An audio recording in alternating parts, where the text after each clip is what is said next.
سلام دخترها، چطورین؟ خیلی خوش اومدین به یک ویدیوی دیگه. از آخرین باری که ویدیو ضبط کردم خیلی میگذره و دلم براتون تنگ شده بود. ویدیویی که امروز قراره ضبط کنم رو قرار بود خیلی زودتر بگیرمش و آپلودش کنم، ولی واقعا وقت نکردم. امروز قراره با هم دیگه یه میکاپ بکنیم با محصولات جدیدی که از شیگلم به دستم رسیده. اینا رو من چند وقت پیش سفارش دادم و به دستم رسید و چند وقتم هست تو خونه است، ولی ازشون استفاده نکردم تا با هم دیگه ببینیم چه جوریان. و دوست دارم همزمان که داریم اینا رو نقد و بررسی میکنیم یه کوچولو هم راجع به شیگلم باهاتون حرف بزنم و نظر شخصیمو راجع به این برند بهتون بگم، چون که میبینم خیلی راجبش بحث زیاده.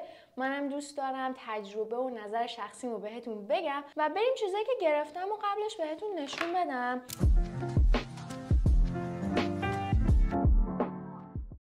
یه ست براش گرفتم که برای کل صورت میشه ازش استفاده کرد. یه دونه از این هایلایترهای فضایی گرفتم رنگ صورتیش. یه دونم از این لیکوید برانزرهای شیگلم گرفتم که این مدل جدیدشه و قرار فینیشش براق باشه.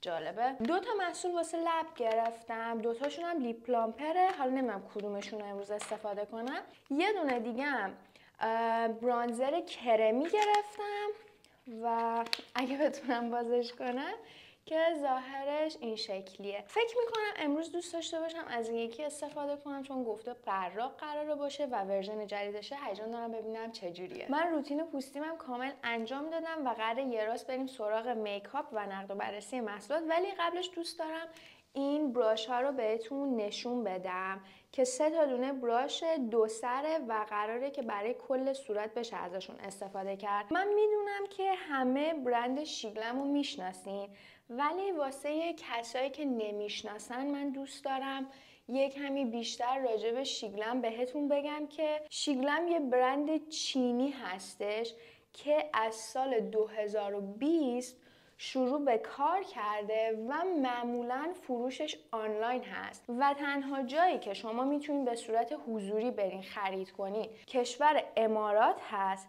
و به تازگی خیلی زوده، فکر میکنم یه هفته 10 روز پیش شروع کردن توی کلمبیا هم نمایندگی زدن و به صورت حضوری میفروشن، ولی معمولاً فقط آنلاین ازشون خرید میشه کرد و این برند توی همه کشورها تقریبا شناخته شده و فقط هم به خاطر اینکه محصولاتش خیلی ارزونه. ولی چیزی که من متوجه شدم اینه که توی ایران خیلی بیشتر از کشورهای دیگه مورد توجه قرار گرفته و خیلی حرف راجبش زیاده و هر کسی هم که میخواد از شیگلم طرفداری کنه میاد میگه که آره آیفون چینیه پس شیگلم هم چینیه، اوکیه. و من امروز نمیخوام بگم شیگلم خوبه، نمیخوام بگم بده، نمیخوام طرفداری کنم، به خاطر اینکه من نه با خود برند همکاری دارم، اصلا میدونه که من دارم اینجا این حرفا رو میزنم، نه این که با آنلاین شاپا کار میکنم که بخوام از اون طرف طرفداری کنم. کلا فقط میخوام تجربه‌ای که توی این چند وقت داشتم و بهتون بگم و بریم سراغ اولین محصول جدیدمون که این لیکوید برانزر شیگلم هستش. اگر صدا داره میاد صدای چیکوه که خیلی شلوغ میکنه، متاسفم کاری از دستم بر نمیاد. بسته بندیش با اون یکی مدلای قبلیش فرق میکنه. من اینو اینجا دارم بخوام بهتون نشون بدم.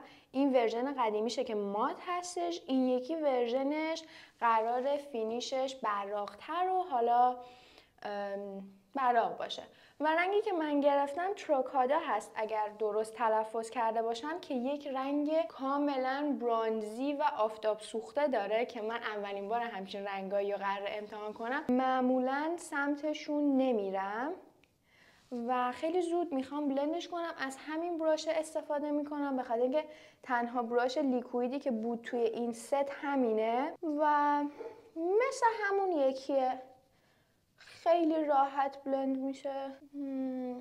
فقط من یه کوچولو رنگش رو دوست ندارم، وگرنه فرمولش و همه چیزش مثل همون قبلی است و هیچ تغییری نکرده. حالا تا من دارم اینو بلندش میکنم برگردیم به موضوع بحثمون که داشتم میگفتم که اونقدری که شیگلم توی ایران مورد توجه قرار گرفته، توی کشورهای دیگه مخصوصا توی اروپا، انگلیس، حالا استرالیا یا آمریکا خیلی مورد توجه قرار نگرفته، که به نظر من یکی از اصلی ترین دلیلاش اینه که توی اروپا یا آمریکا به غیر از شیگلم یک عالمه برند ارزون قیمت هستش که قدیمی ترن، تجربه بیشتری دارن و محبوبیت بیشتری دارن، خلاصه خیلی بیشتر فعالیت کردن و محصولات ارزون قیمت حالا عرضه کردن.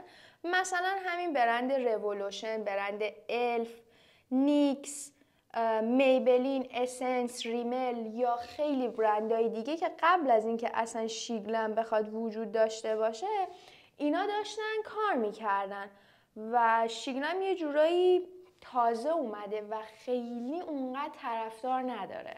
و حالا کاری که شیگلم داره میکنه، داره این که کم تجربه بودنشو داره یه جور دیگه ای جبران میکنه که یه شکل دیگه ای تو دل مردم حالا جا باز کنه و دیده بشه، که به نظر من اینه که میاد چیکار میکنه، میاد برندهایی مثل الف و نیکس و اینا که برندهای معمولی هستن یا میبلین رو میاد کپی میکنه، همون محصولا رو، همون که نه حالا به سبک خودش میاد قیمت ارزونترشون رو تولید میکنه، با یه بسته‌بندی خوب عرضه میکنه. اگر دقت کرده باشین بسته‌بندی‌های شیگلم خیلی تر و تمیز میاد. بذار یه چیزی بهت نشون بدم که دقیق تر بتونی متوجه بشی چی میگم.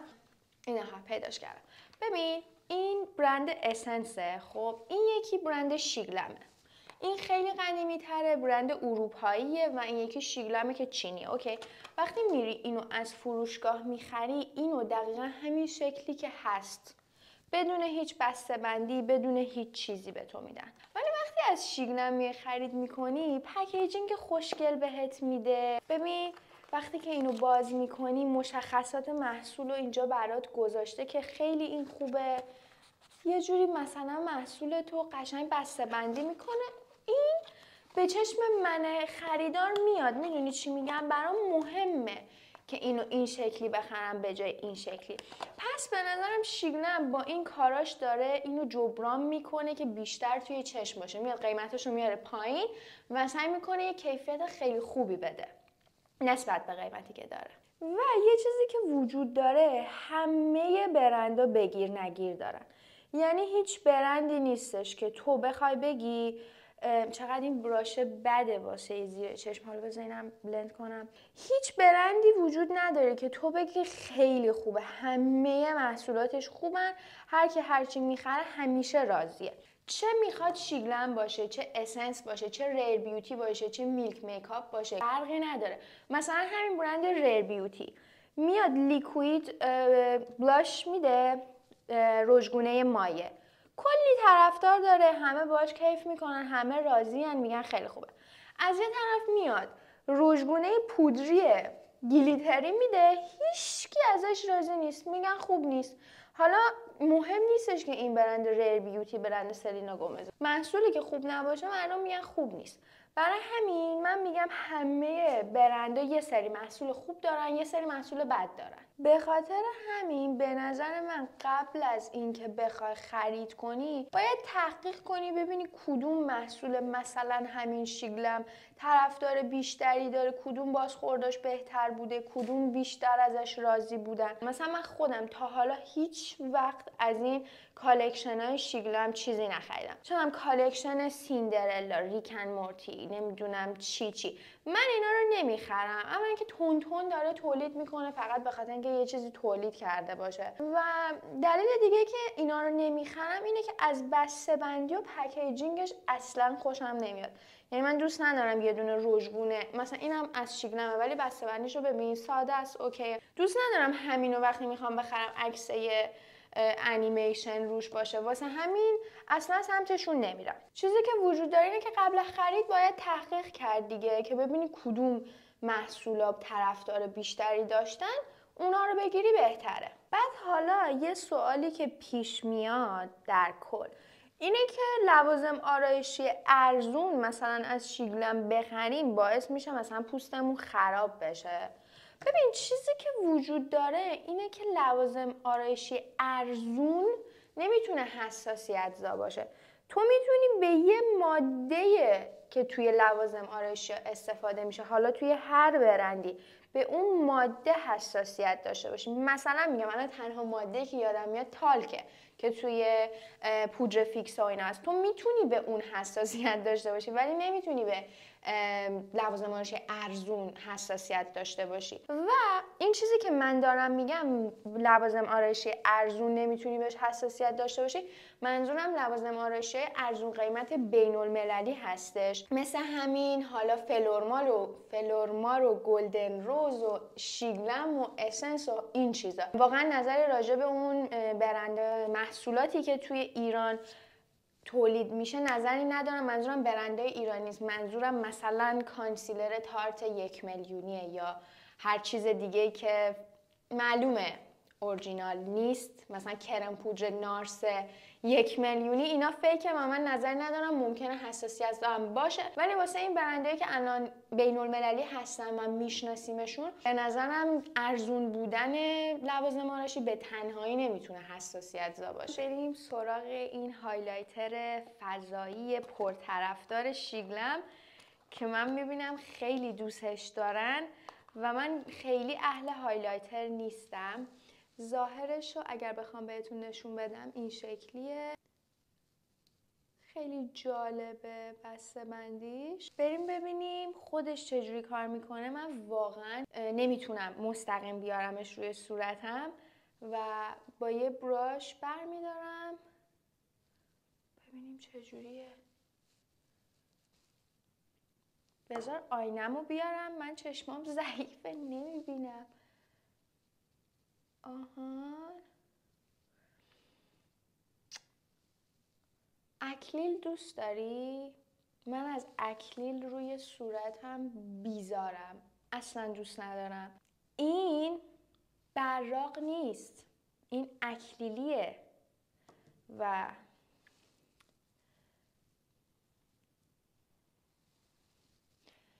نه، بذار زوم کنم دقیق تر بهتون نشون بدم. میبینی دونه های اکلیلشو؟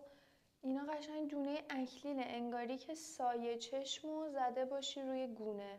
ببین واسه هایلایتر دوستش نداشتم ولی حالا یه کوچولو ازش بزنم به عنوان سایه. آره ببین واسه سایه برای من عالیه. برق خوشگل، اکلیلی قشنگ، ولی اصلا نمیتونم به عنوان هایلایتر از این استفاده کنم. بچه ها میخواید اینجوری امتحان کنیم؟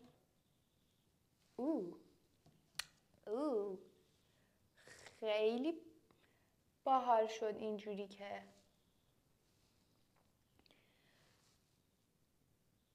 بد نیست. میدونی چی میگم؟ اونجوری چیزی نبود که بخواد مورد علاقم باشه. ببین واسه سایه خیلی خوبه، قشنگه واسه سایه چشم، ولی واسه هایلایتر روی گونه اگر اکلیل دوست داری عاشقش میشی، ولی اگر چیزای براق دوست داری به نظرم از این خوشت نمیاد. خب واسه لبام 2 تا محصول دارم، 2 تاشون هم لیپ پلامپر هستن ولی نمیدونم کدوم یکیشو استفاده کنم. الان این چجوری باز میشه؟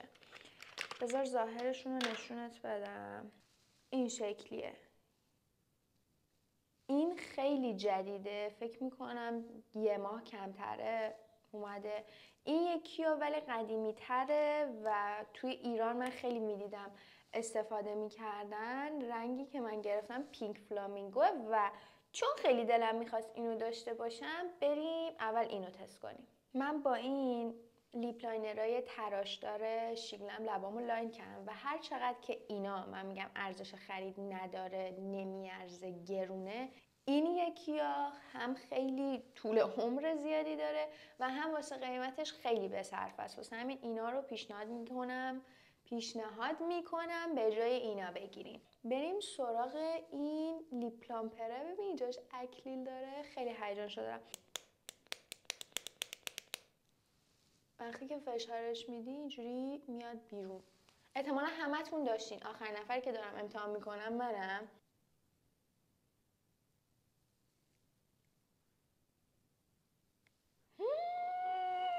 وای چقدر خوشگله. چیکو هم تایید میکنه. بچه ها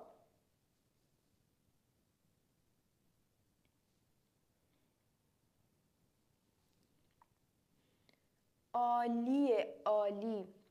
جدی دارم میگم، انقدرم که راحت و روونه، چقدرم خوشگله.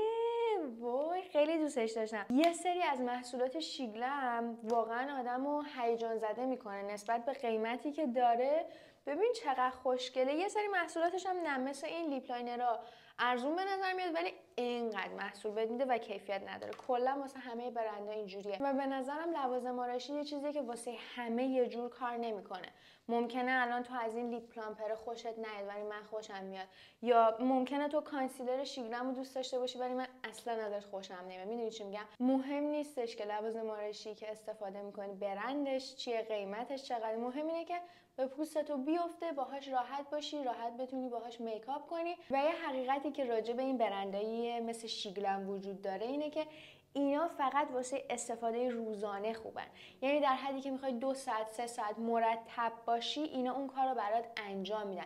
ولی اگه میخوای مهمونی بری، شیفت کاری داری یا هر چیز دیگه میخوای مثلا 7 ساعت 8 ساعت میکاپ روی صورتت بمونه، اینا به هیچ عنوان این کارو برات انجام نمیدن و باید بری سراغ برندای بهتر و با کیفیت‌تر که موندگاری بیشتری دارن. اینا میتونن برات در حد 3-4 ساعت نهایت با کمک پودر فیکس و اسپری فیکس این ظاهر رو برات نگه دارن، ولی بعدش این کلا میریزه و دیگه این شکلی نیست. خلاصه که اگه بخوام یه جمع‌بندی بکنم از محصولاتی که امروز امتحان کردیم، به نظر من این برانزرش هیچ فرقی با قبلی نداره، حتی خیلی هم اونقدر براق نیست. میدونی چی میگم؟ مثل همون قبلیه. این لیپ پلامپره رو عاشقش شدم، حرف نداره. و برای براشاش اگر بخوام بگم واقعا خیلی چیزی نبود که بگم خوبه یا بده.